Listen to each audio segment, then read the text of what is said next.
What's happening, Monkey Shine people? I would like to apologize for being not around producing an episode or two here or there the last couple days. But it seems I have injured my paw. And so I'm not doing a lot of things. Like most anything that requires my left hand, which a lot of things do, though I am fairly ambidextrous. I'm considering, though, trying to build a really simple Lego kit or something with one hand. No net and only one hand. Okay. Welcome back, folks. I apologize. Sometimes you get injured in the line of work, and I think that's what happened. I'm not sure why, but the tendon that runs down the inside of your thumb. So, like if you start your pointy finger at the fleshy part of your thumb and then just roll it down into the palm, there's a tendon that goes down that inside line, which provides your little hand with the ability to flex, right? Mine got hyperextended, perhaps might be a better term. I somehow pressed my thumb way back where it shouldn't have been, and it developed a trigger condition, which is kind of like your thumb is it's a leg joint, or it's like an elbow joint or a knee joint on an action figure. It went and was becoming painful. And I had just gotten that multi-cart in for my Genesis, which was bad timing, to say the least. And it's not that I was gaming and caused this injury. It's that I was more than likely, because I was gaming after the injury, I might have made it a little bit worse. That's how I roll. But I'm going to head on up here to the northern Target and going to see what they have. Haven't been up here in a week. And I think last week I was up here even on a Monday, so we'll see if there's anything. My son and his girlfriend went to the Center Street Target, so I know there's nothing there, but at least there wasn't last night. I might stop in there on my way back. It depends on how this goes. So let's see how it goes. Let's go be creepy in Target.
super cool.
Okay. Nothing. A whole lot of nothing.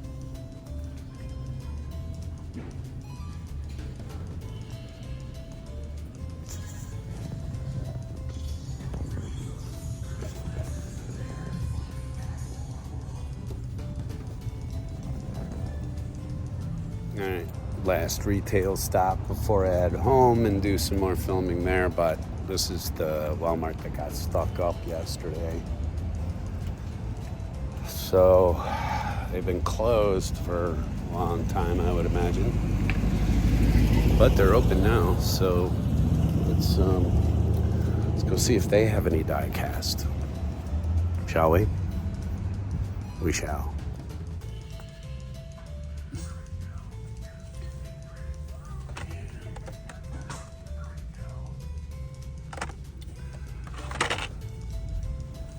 Somebody was well through here.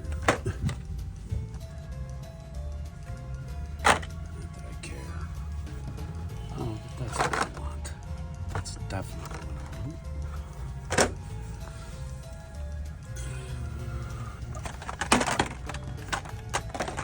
I'm not gonna bother picking it up.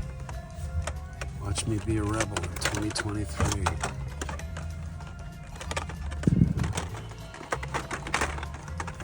Mercedes can suck it.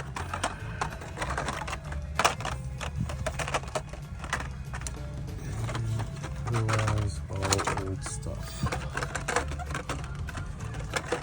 So, yeah. Oh well. Blow me, Mercedes.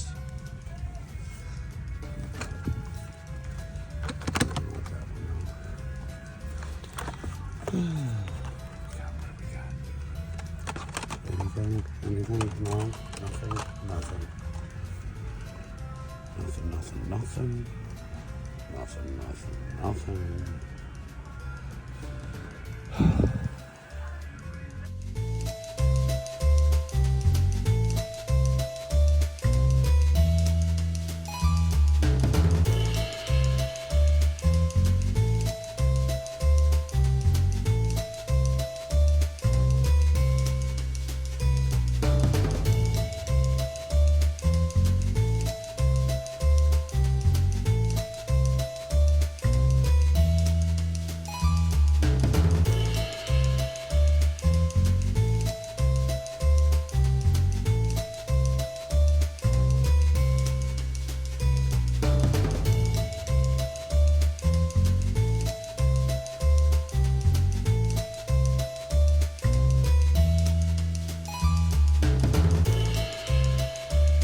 So, here we are back at the Monkey Shine Lab. This is what we call the Freelance Primate Theater. This is where we hang out at night. Annie has her frogs back there, if you've seen the frog videos on our shorts. And of course, Axelman, who was good enough to let me leave the house today, but not good enough to stay from chewing on his mom's boots. So, yeah, she'll deal with that when she gets home. But I like the sun coming in here, so I'm just gonna utilize this light really quick to talk about what I did pick up today. I didn't grab that moving parts Ford sedan. It was beautiful. It was beautiful, and the confusing part, I think, truly is that now a moving parts car is almost the same cost as like mainline stuff. That's weird, right? But anyway, there's that new set of moving parts out there. There's a couple nice ones in that set. So there's not nothing out there, but apparently there was B case because I scored the one of the ones from this case that I really wanted.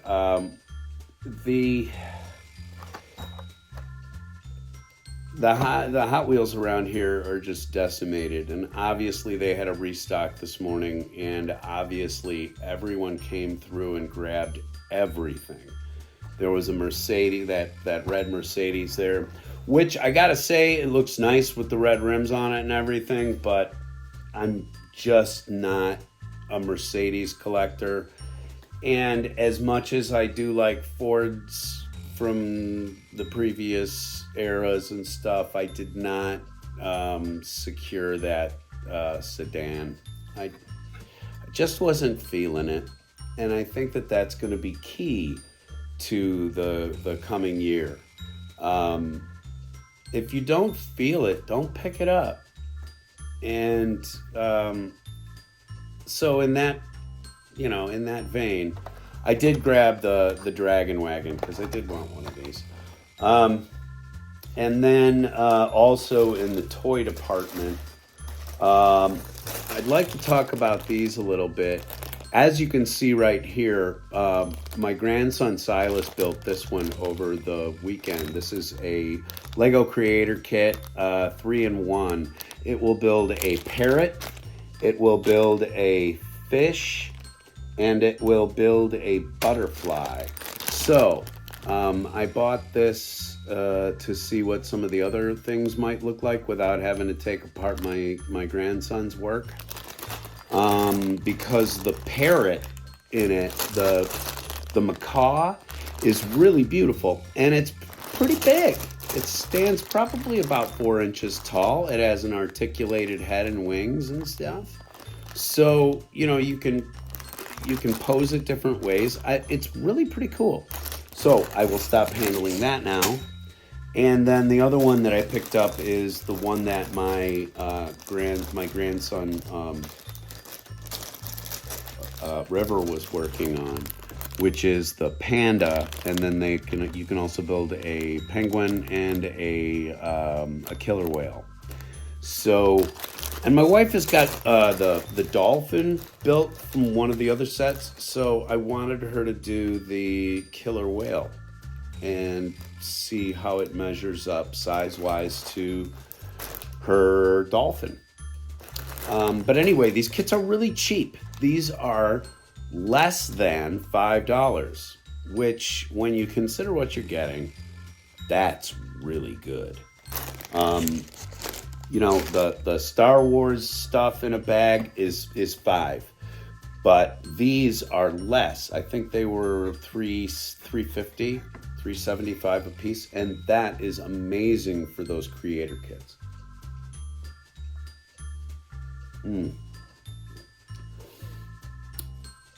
Hot coffee, fresh from the first 117 mug. It just makes coffee taste better somehow. Have you seen First 117's videos? Andre is back, if that can be said. And also Figure Trap Saga has his program rolling again. You should go check that out. Rusty's Garage. I mean, we've got so many friends. Thank you very much, everybody, for making a big push for this station, this channel. If you have not subscribed, may I ask you, please, if you would. It's right down below, and it has a whole bunch of benefits for us, which then in turn allows us to make better programming for you. So help us get these achievements. We need to get a certain amount of viewer hours done, and we need to get a certain amount of subscriptions. So every subscription helps. Thank you very much. Now, I did stop by Radar Toys, and that was an amazing stop because, as you saw, they now stock Gundam, which is so necessary in this town. You have no idea. Before they started carrying it at Radar Toys, the only place to get it was like Target and or maybe Hobby Lobby, which the stock is really, there wasn't really a lot of interesting things at either of those stores, and then they would always jack around with the prices up and down and everything else. Over here at Radar Toys now, which is 1440 Lancaster Drive Northeast in Salem, Oregon. They also have a presence in Eugene, Oregon. They now carry a huge stock of Gundam. So thank you very much to Jonah and Michaela and all of the rest of the staff there, because the store becomes more wondrous every time I stop in. Anyway, I picked up another copy of Avengers, Uncanny Avengers, which this is not turning out very well on the camera, is it? The glare. Uncanny Avengers, which is a series that had been running for a little while. Avengers Unplugged. I'm really gonna have to change this around. Hold on just a second. How does that look? Well, it'll look better for this anyway. But we're still on camera. This is Axel, by the way, and that's Watt walking through the room. W-A-T-T. Hi, Watson. What's up, man? Okay, let's try this again. Picked up a couple of issues, $1 issues of stuff. This is the Uncanny Avengers. I'm not sure what series it is, but there are at least like 3. This one is actually part 2 of a part 1 that I already have. So I went out and hunted that down today. Avengers Unplugged is a kind of an odd book. They're sort of standalone stories that just feature a couple of Avengers. And as you all know, I cannot pass by anything with Black Widow.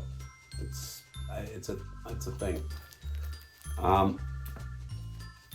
Vlad from the good people at Topps. This is sort of a vampire story that I've got like a couple of copies of for some odd reason. So didn't have this one yet. And then I picked up a bunch of Fantastic Four from the 90s, which I didn't have. I am really kind of getting into the Fantastic Four again in terms of a book, and I am trying to pick up some of the weird years where I didn't collect at all because quite honestly, it did nothing for me.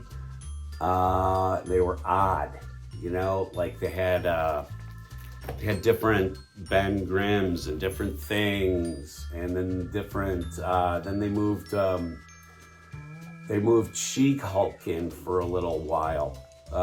They gave her a uniform for a little while. So I'm just grabbing some Fantastic Four from the past, just sort of before it becomes a thing with the Marvel Universe, the MCU. Okay? All right, everybody. That's what we've got for you today. I will be back with more episodes. I'm sorry about my paw. I did something really terrible to it. So hopefully this will be a quicker recovery than my wife expects, which she says about 6 weeks. I think she's been paying too much attention to NFL doctors, and she's put me on the injured reserve list a little too early. I can still play. Thank you very much for coming out to Monkey Shine Lab, everybody. And remember, please visit all of the rest of our friends in this loose little conflagration of channels that we have here. And I'd like to thank all of them from the absolute bottom of my heart for making our show better. As have you. Thank you very much. And we'll see you next time here on Monkey Shine Lab.